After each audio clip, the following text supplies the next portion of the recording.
Hey everyone, today I'm going to talk to you guys about how to create viral content. Right now I'm at Venngage's office and that's where I'm filming this video. But first, let me take a drink. What am I drinking?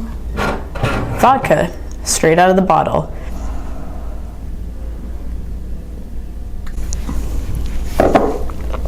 Oh my god. Every time.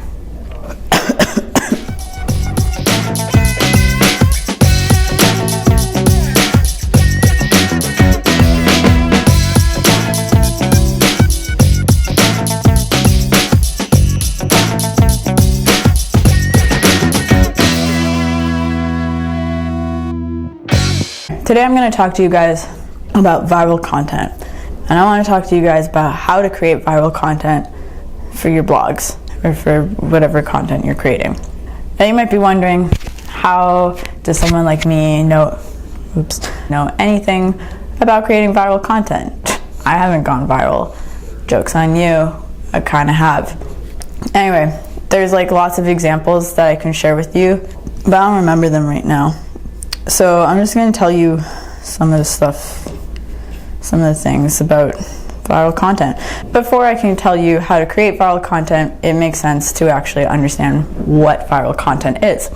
I did some Googling, right? And I found that viral content is typically content that is circulated rapidly from one web user to another web user.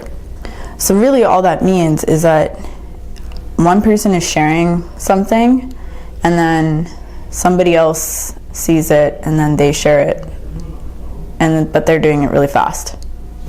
So how do most people approach content? And how do most people come up with ideas to create content?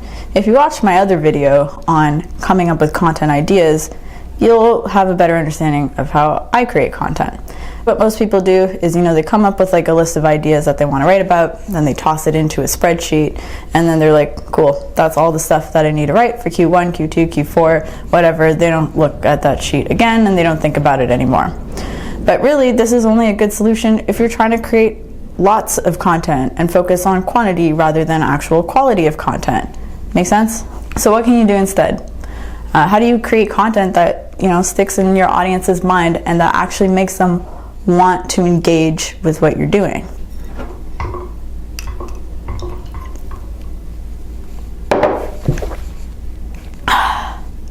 Alright, so the first principle that I want to talk about today is the principle of solving a burning problem. Now this is one of the principles that's important if you're trying to create viral content. So what does solving a burning problem really mean, right? Well, if you think about it, a lot of your audience has things that they're trying to figure out and they don't know that you're a solution, and so you need to create something that's going to help solve their problems, right? And you have to like wear their shoes or put yourself in their shoes. Well, first you have to understand what problems your audience is facing, and then what you do is you figure out what stories you can tell that answer the problems that they're facing. Okay, so a lot of softwares or forums kind of do this really well, right? Like, why is Quora so popular? Why is Reddit so popular? And part of the reason is because they're providing answers to questions that people have, right? And they're providing answers to existing problems that people are already trying to solve. So that's one of the reasons why these things are really popular and why you upvote on stuff on Reddit. So if we look at an example, the Content Marketing Institute publishes this report every year on the content marketing benchmarks, budgets, and trends. And one of the main questions that they're asking is, how does your content compare to the industry standards? So they put out this big report and they tell you all of that stuff, and then marketers look at that article and they're just like, yo, like, this is how my content compares to other people's content, and this is the stuff that I need to be doing in order to be more successful. But the thing with that article is there's like a lot of backlinks on that article and lots of people are sharing it all the time. And why are people sharing it so much? And it's because they're doing that, right? They're answering a problem that everybody has at the top of their minds.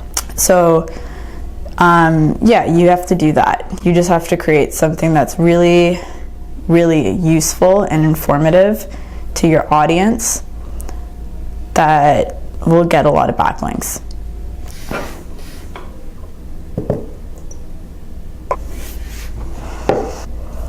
So the next principle I want to talk about is how to find hacks to common struggles. So you know how Marie Kondo is like really popular right now and lots of people are cleaning their houses. Well, why is that book so popular?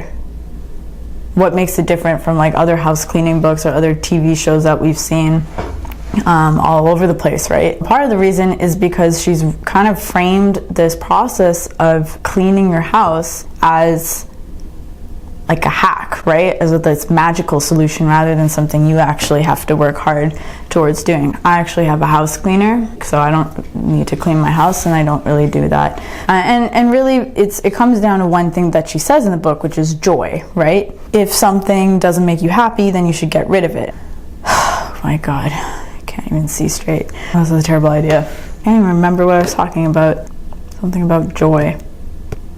What's that like? So you have to be happy about what you're having in your house. Get rid of stuff that don't make you happy. So ultimately what Marie Kondo has done is she's broken it down into these two things, right? Utility and joy. We know what we don't know what we use. She's kind of offered this simplified solution for completing a task and for doing it faster. How can you take something or a problem that they have to deal with all the time, and can you make that thing even easier for them to accomplish with your content? Or can you like find a hack to a burning problem, like Jaeger bombs? So the next principle I want to talk about is the mashup principle. You're like taking a trending thing and an evergreen thing and you put them together. And so like a trending thing is something that a lot of people are talking about and it's on the internet, like Game of Thrones. And then an evergreen theme is something that like people are also talking about and it's also on the internet, but they're talking about it for a longer period of time and it's not trending. Okay? Let's say evergreen theme would be design or data visualization, and a trending team would be Game of Thrones. So if you merge those together, you might have something that's like how to use, wait, let me restart. So a trending theme might be something like Star Wars, right? And an evergreen theme might be something like design. So if you put them together, you could do something like, you know, design trends that you can learn from Star Wars, and that's like a mashup thing. This is so hard. Anyway, so yeah, mashup is like really trendy thing, really evergreen thing. Put them together. You got content, you got viral content, gold, just like that. I think I have like other viral principles to talk about, but I'm not really in the state of mind to know what's going on right now. I could probably drink some more of this, probably. Anyway, that's all that I have to say, I guess. So if we recap, who am I kidding? I don't even remember what I said. When I'm sober and editing this video, I'll make sure that I include some of the links to more information on how to do viral content, and I'll even add a link to this webinar I did when I was sober, and I talked about 12 viral contents because I was sober enough to remember all of them, but I don't remember them right now because this is really hard. This is not a sponsor, by the way. This is what was in the office because that's where I am. Okay, that's it. Don't forget to subscribe to my channel. Peace out.